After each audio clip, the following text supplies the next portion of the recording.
मनु सिंघवी के मोदी के बचाव वाले बयान की कांग्रेस लीडर राशिद अल्वी ने मुखालिफत की। अल्वी ने कहा कि कांग्रेस ने कभी मोदी पर निजी हमले नहीं किए, लेकिन नरेंद्र मोदी, सोनिया गांधी और राहुल गांधी पर निजी हमले करते रहे हैं। साथ ही नीति आयोग के डिप्टी चेयरमैन के मईशत के ताल्लुक से बयान को राशिद अल्वी ने जुर्रतमंदाना कदम करार दिया।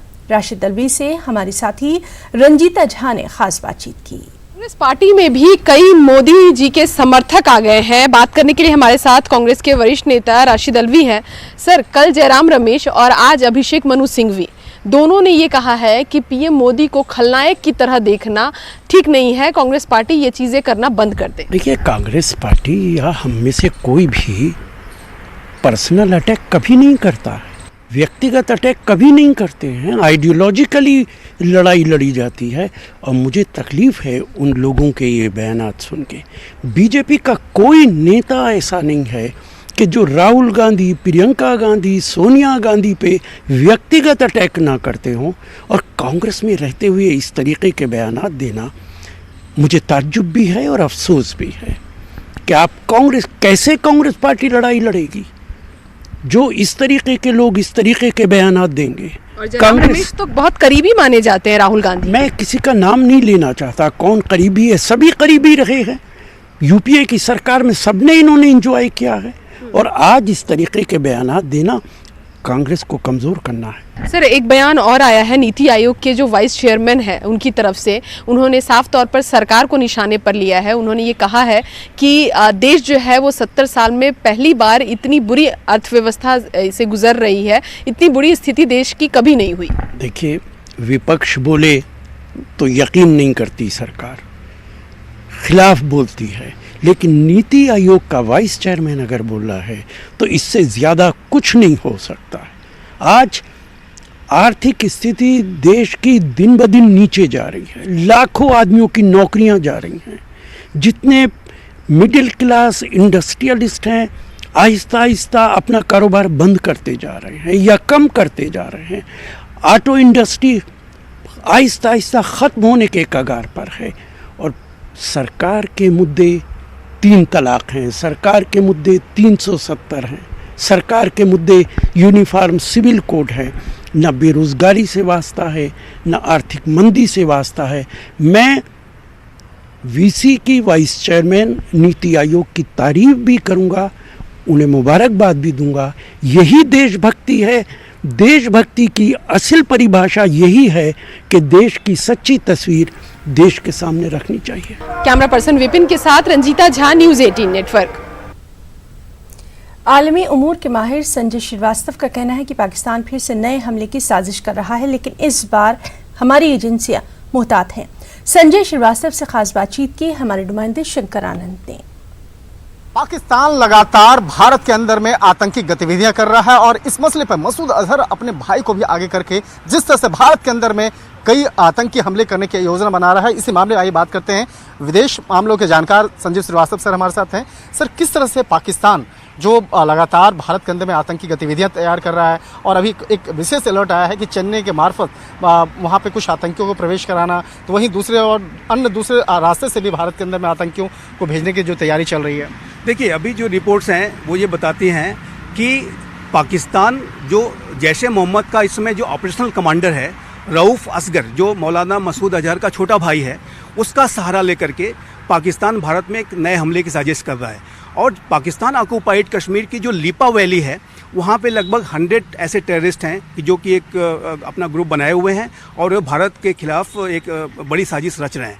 और सबसे इम्पॉर्टेंट बात यह है कि इस तरह के जो भी ऑपरेशन वो लॉन्च करने की कोशिश कर रहे हैं टेररिस्ट, उसमें पाकिस्तान की जो एजेंसीज़ हैं, खासकर जो स्पेशल सर्विसेज ग्रुप, उसके कमांडोज का भी साथ मिल रहा है।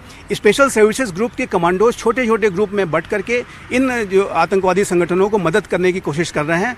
तो इसलिए ये पाकिस्तान की ISI के द्वारा, पाकिस्तान की आर्मी के द्वारा एक नई साजिश है, और इस बात को बहुत स्पष्ट रूप से पाकिस्तान के हुक्मरानों को समझ लेना चाहिए कि यदि भविष्य में चाहे वो जम्मू कश्मीर हो, चाहे वो भारत का कोई अन्य पार्ट हो, यदि वो कोई हमला कराने में सफल होते हैं तो इसके लिए पाकिस्तान की सरकार, पाकिस्तान की आर्मी और आईएसआई सीधे सीधे जिम्मेदार होगी। भारत ने इस बात को बहुत स्पष्ट कर दिया है और भारत इस बात को स्पष्ट रूप से जानता है कि पाकिस्तान के द्वारा कोई भी हमला भारत में कराया जाता है तो उसमें आर्मी और आईएसआई की सीधी सीधी इन्वॉल्वमेंट होती है, सीधी सीधी साजिश होती है, जो कि इसमें भी दिख रहा है। जिस तरह से एसएसजी के कमांडोज उनको मदद कर रहे हैं, तो ये पाकिस्तान के लिए एक बहुत बड़ा गंभीर स्थिति पैदा हो जाएगी यदि वो किसी तरह के हमले कराने में सफल हो जाते हैं। लेकिन ये साजिश चल रही है और इसको लेकर के हमारी एजेंसीज बहुत अलर्ट हैं।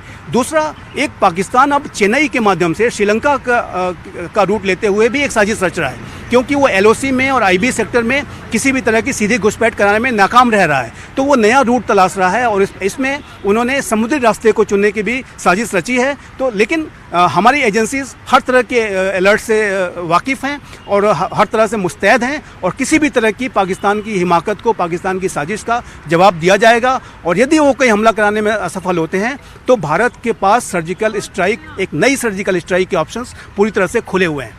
तो निश्चित तौर पे भारत के अंदर में जिस तरह से लगातार आतंकी हमले करने की जो तैयारी कर रहा पाकिस्तान, और इस मामले पर तमाम जिस तरह से अलर्ट्स मिल रहे हैं, आने वाले वक्त में इस मामले पर भारत काफ़ी सतर्क है और निश्चित तौर पे इस मामले का माकूल जवाब दिया जाएगा। वीडियो जर्नलिस्ट नरेश के साथ शंकर आनंद, न्यूज़ 18 दिल्ली। और अब खास बात मध्य प्रदेश छत्तीसगढ़ की खबरें। सबसे पहले सुर्खियां। मध्य प्रदेश में मीसा बंदियों की पेंशन फिर से हुई शुरू। 2000 से ज्यादा मीसा बंदियों को एरियर के साथ मिली है पेंशन। जांच के बाद सरकार ने जारी की पेंशन।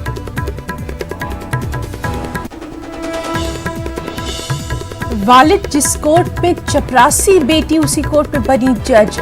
इंदौर जिला कोर्ट अहाते में जमकर तकसीम की गई मिठाइयां। बाप का ख्वाब हुआ पूरा।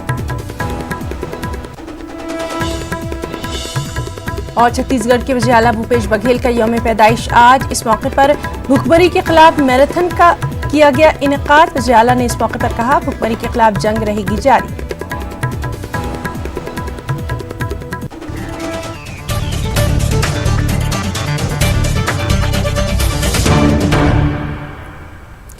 शुरुआत करेंगे अहम खबर के साथ। एमपी में मीसा बंदियों की पेंशन फिर से शुरू हो गई है। 2000 से ज्यादा मीसा बंदियों की ये पेंशन जारी कर दी गई है। सरकार ने इन लोगों का एरियर भी जारी कर दिया है।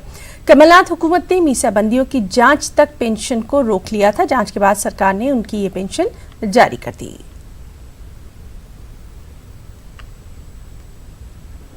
देखिए, मध्य प्रदेश सरकार ने, जैसे ही मध्य प्रदेश में कांग्रेस की सरकार आई, मीसाबंदियों को मिलने वाले जो सम्मान निधि है उसको इन्होंने बंद किया। ये बदले की भावना से उन्होंने किया। आप लोगों के माध्यम से, पत्रकार जगत ने और हम लोगों ने, सबने जब इसका विरोध किया और कोर्ट ने जब उनको नोटिस दिया कि आप कृपया इस स्थिति को स्पष्ट करिए, सरकार की तरफ से ये कथन था कि हम इसका वेरिफिकेशन कर रहे हैं। शिवराज सिंह जी चौहान और इनकी सरकार ने बहुत सारे अपात्र लोगों को और इन्होंने मीसाबंदी मान लिया। इंदौर जिला कोर्ट अहाते में जमकर मिठाइयां